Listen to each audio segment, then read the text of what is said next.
Good morning. Thank you so very much. And as my dear friend just announced, this is a special session, a Column Right Circle session by Prabhakatan Foundation. And Prabhakatan Foundation is an innovator of boutique literary events. And we've been organizing events in almost 48 cities now. And this panel is very special because my favorite people are here, and it is AAA, triple A. Okay. So first, with your permission, I will ask you, आप कथावाचक हैं, you are a storyteller. How have you made it possible through your writings, whether it's mythology, whether it's history, all various subjects, how do you make sure that all this goes into one book and a global conversation starts from there? Apra, that's a wonderful sort of start, I would imagine, to this session. I've had to do very little, because if you notice, most of my books are part of what is known as the Bharat series. And when I think of Bharat, I think of an ancient arc of influence. So, you know, when people today talk about, I mean, the topic of our session today is soft power, or a cultural soft power, but the truth is that we have always been punching above our weight in ancient times. So let's think of, for example, what we call Iran today. That word comes from Aryanem Vaija, which is the land of the Aryans. Or if you go back to today's Syria and Turkey, 3,400 years ago, you see a treaty being executed by the Hittites and the Mitanni, where they invoke Lord Indra and Varuna and Mitra. Look at, come eastwards towards China, and you see that it was two Buddhist monks who carried the Buddhist scriptures to China, or Bodhidharma, who took martial arts to China. Go further southeast and you see the largest Vishnu temple in the world is in Cambodia. The fact that even till today, the kings of the Chakri dynasty of Thailand still assume the title of Lord Rama. If we go into Japan, Zen Buddhism, where does it come from? Dhyan. So the reality of our world is that the arc of influence of Bharat has always been there. It is in some ways a post-1947 phenomenon that we start thinking of Bharat as a landmass, and we do ourselves a great disservice by thinking along those lines. If we talk about the great epics, the greatest of them probably the Ramayana, we have 300 versions of the Ramayana. Of course, I mean, and each version actually has substantive differences. Yes. So, Valmiki Ramayana, Ram is Maryada Purushottam. But by the time you come to Tulsi Ramayana, he's become avatar of Vishnu, the greatest divine character that there could possibly be. If you look at, let's say, the Adbhut Ramayana, then in the Adbhut Ramayana, it is Sita who manifests as Durga in order to slay Ravan. Or in the Anand Ramayana, the abduction is not of Sita but of Kaushalya. Go down south to Malabar, the Mappila Ramayana, Ram is a sultan. The Buddhist Ramayana, Ram is a bodhisattva. Yes. The Jain Ramayana, Lakshman is the one who kills Ravan. The point I'm making is, it's very easy to call it mythology and to say there were 300 versions, so it's all obviously a bunch of lies. Mm-hmm. But I ask you this question, would 300 versions have been written about someone called Ram if he did not exist? And that is what I believe we should be doing, and we should be asking ourselves. I think that is a superb question, and you know, we've never kind of realized this, but yes, I totally agree with you. Over to you, Abhay. As a diplomat and poet, you know, your work bridges the worlds of culture and diplomacy. How do you see the cultural diplomacy? And as Ashwin really cited out very, very nicely that, that arc of influence always existed, and why do we see Bharat as only a landmass? So I'd like to ask you that is the Indian cultural diplomacy contributing to India's aspiration of becoming a global cultural superpower? The simple answer is yes. And then, just to add to it, as India these days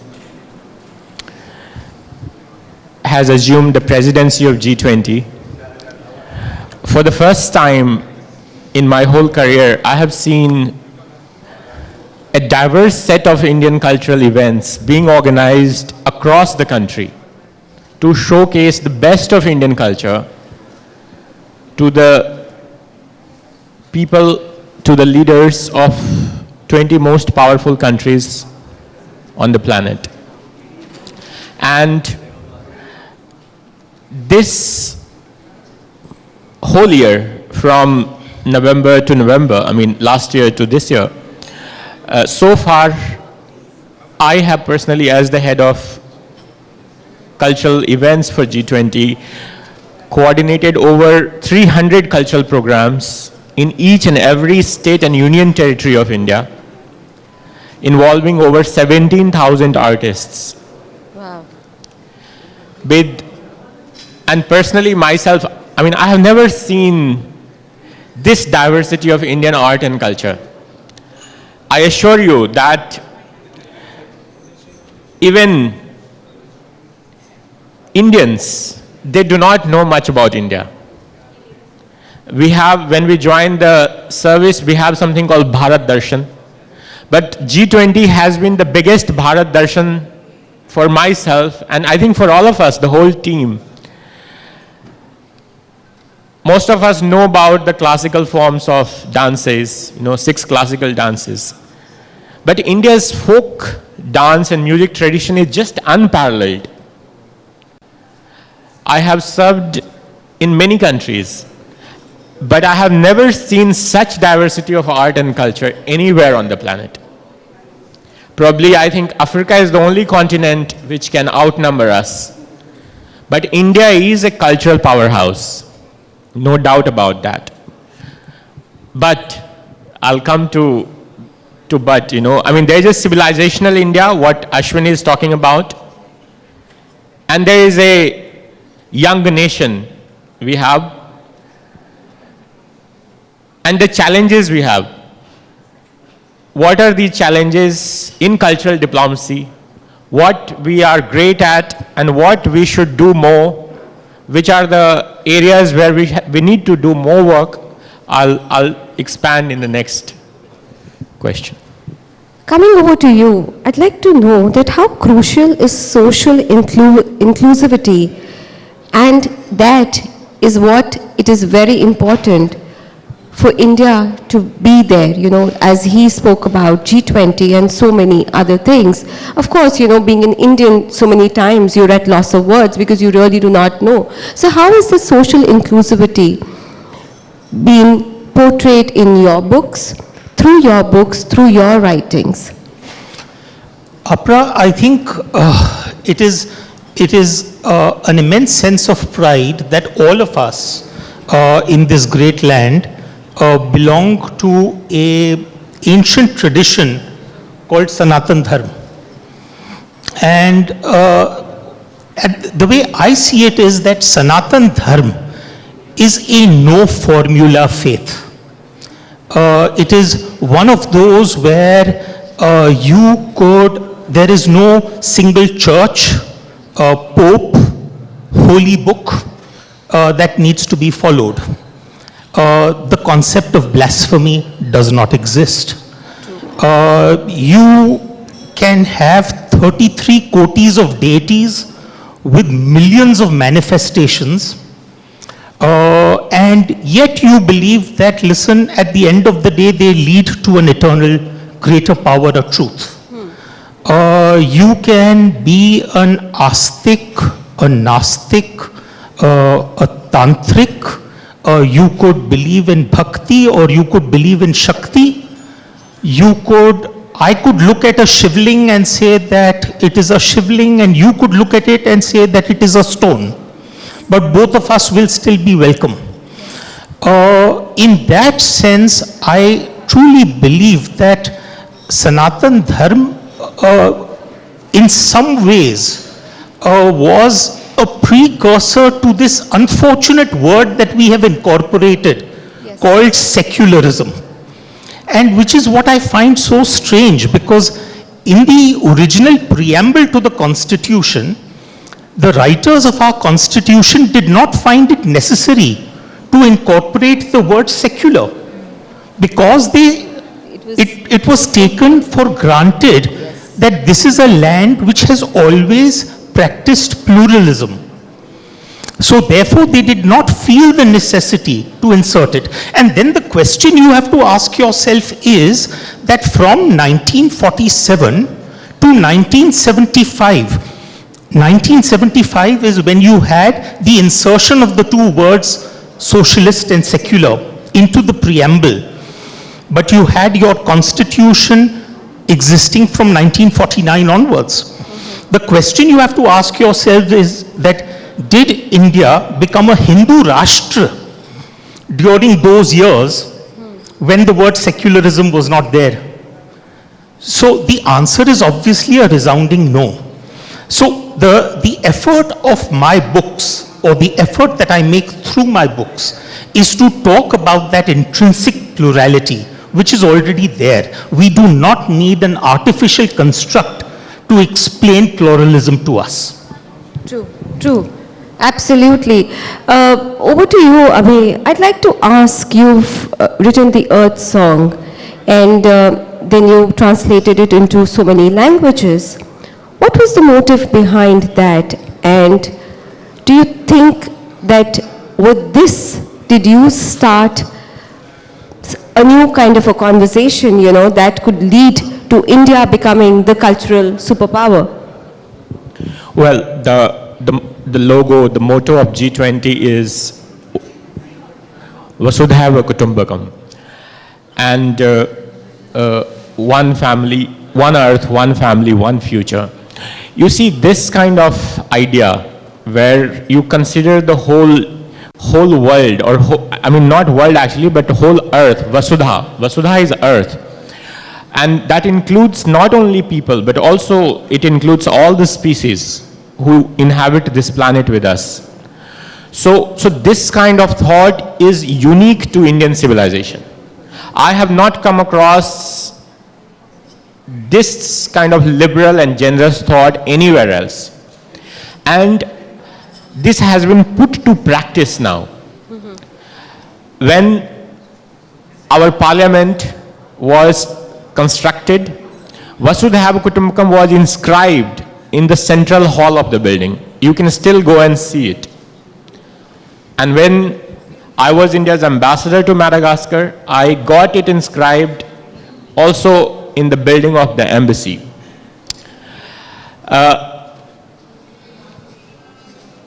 Ayam nizah paroveti ganana laghu chetsa udar charitranam vasudhaiva kutumbakam. That this is mine and that is yours. That's how the narrow-minded people think. For the open-minded, for the generous-hearted, the whole world is a family.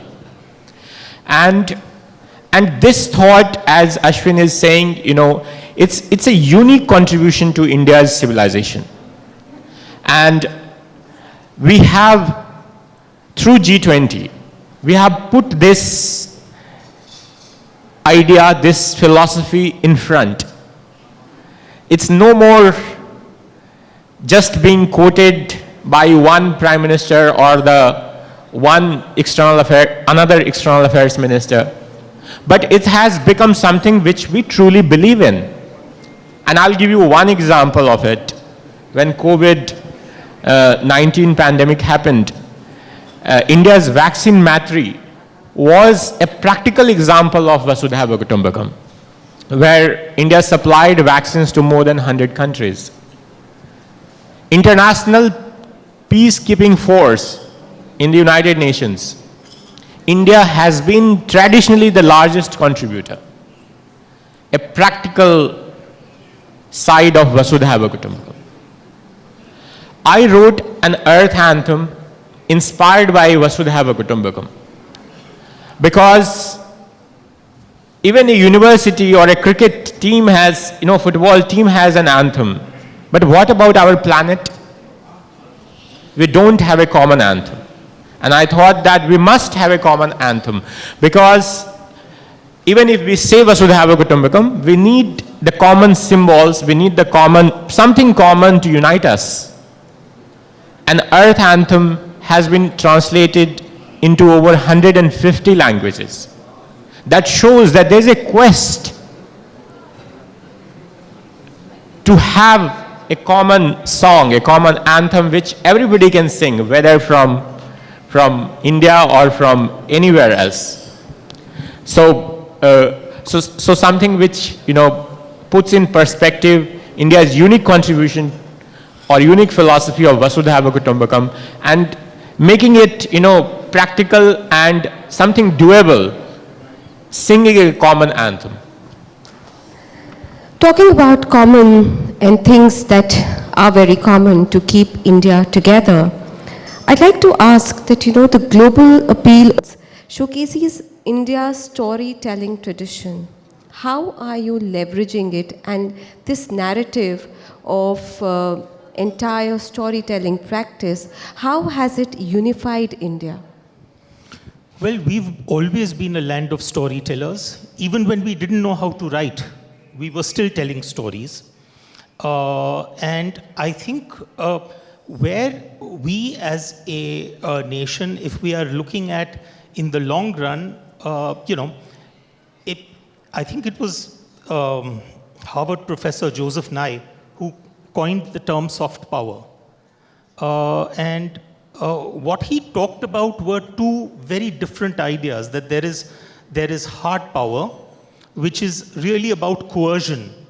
And then there is soft power, which is actually about persuasion. Yeah. And it has always been said that the shortest distance between two people is a story, right? So if we are really wanting to leverage and play up on this soft power game, then our storytelling will have to, in some ways, be the cheerleader of sorts. If one is looking at the hard power bit, then what are we talking about? Money and military. But if we are talking soft power, then it's probably motivation. How do you stir optimism and hope? Now, I'm enough of a realist to know that in some ways, soft power becomes far easier to sell when you also have hard power. And in that sense, if you follow the rankings very closely in the brand finance global rankings, you will find that typically within the top 10 or 15 soft power nations, typically there are many of those who also have a lot of their fair share of hard power. So in that sense, I believe that what we need to do is work on two separate angles.